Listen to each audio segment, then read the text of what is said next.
continuamos con el tema del día de hoy, que está bastante interesante, el culto a la muerte. Tú ibas hablando, Gaby, de cómo se va haciendo una imagen, digamos, como más idealizada, ¿no? Como si fuera algo sensual, como si fuera algo agradable alrededor de la muerte, ¿no? Porque acá hay una cosa curiosa y creo que es una pregunta que muchas personas se hacen alrededor de lo que se puede decir del masoquismo, ¿no? ¿Cómo puede haber a alguien que le guste el dolor?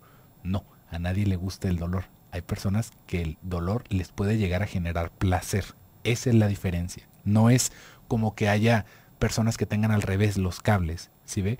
A esa misma persona que posiblemente, por ejemplo, le guste que le inflijan dolor, pues no le va a gustar que le den una puñalada. Eso es un hecho, ¿no?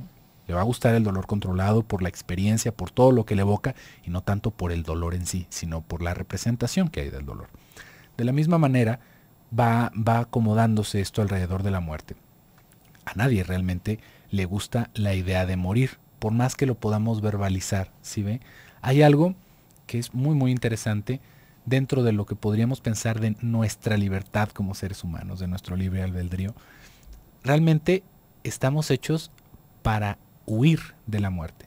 Todo lo que podemos hacer, comer, respirar, procrear, trabajar, todas esas cosas, digamos que son un impulso que nos viene alejándonos de la muerte. Hay estados de conciencia alterados en donde efectivamente todas estas cosas se pierden, digamos. Podríamos hablar de esto en una depresión profunda, pues se pierden las ganas de comer, se pierden las ganas de dormir, se pierden las ganas de trabajar, de tener relaciones, de todo. ¿Por qué? Porque justamente ahí es que se apaga la chispa de vida. Pero no es que haya un deseo de morirse, sino que las ganas de vivir se acaban. No sé si esto igual y suena como un poquito rebuscado, pero sí es muy importante poderlo entender así.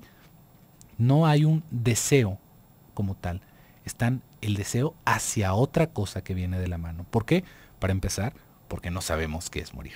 ¿Sí ve? No podemos decir algo que no sabemos cómo vaya a funcionar. Se hace una idea alrededor de esto. Por ejemplo, hay personas que pueden llegar a pensar en la muerte como el último orgasmo que se podría llegar a sentir, como el momento máximo de placer. Y a través de esa idea es que se puede llegar a experimentar, por ejemplo, podríamos pensar, Gaby, con este tipo de personas que se estimulan o que tienen relaciones sexuales asfixiándose, ¿no? Igual y nunca lo había escuchado, pero sí efectivamente hay personas que la asfixia les genera un placer extra. Dicen por ahí que todo tiene que ver con el funcionamiento de los vasos sanguíneos, por cómo se libera la dopamina y lo demás.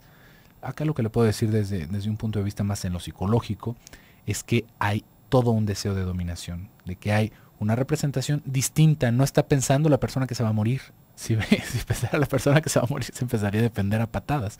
Pero es más bien como todo este asunto controlado que se puede llegar a tener. Es más, también podríamos pensarlo alrededor de esto, por ejemplo, de cómo se sensualiza a la muerte y cómo se sexualiza ya desde que se le dice la muerte, ¿no?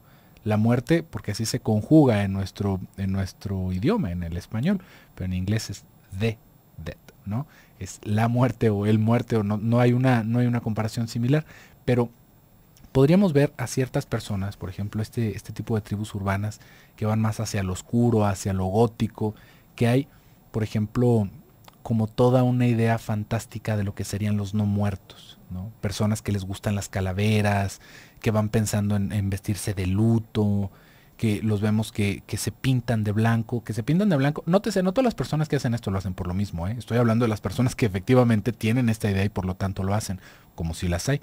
Personas que se pintan de blanco de tal manera como para verse como muertos, ahora sí. Porque hay toda una fantasía y toda una mitificación alrededor, por ejemplo, de ciertas cosas como el vampirismo, ¿no? Como cierto folclore que se puede hablar y todo lo que, pues bueno, evidentemente uno sabe que los vampiros no existen, pero en todo lo que tiene que ver con la literatura es una figura muy sexual, ¿sí ve? Yo no entiendo cómo podría ser una figura muy sexual un muerto, ¿verdad? Si todo lo sexual funciona con sangre, pero se fija, ahí es en donde la fantasía entra y hace su labor.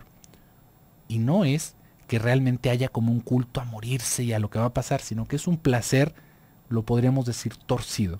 Es un placer que ha encontrado su representación en otras cosas y que por lo tanto podemos llegar a ver como agradables situaciones que son desagradables.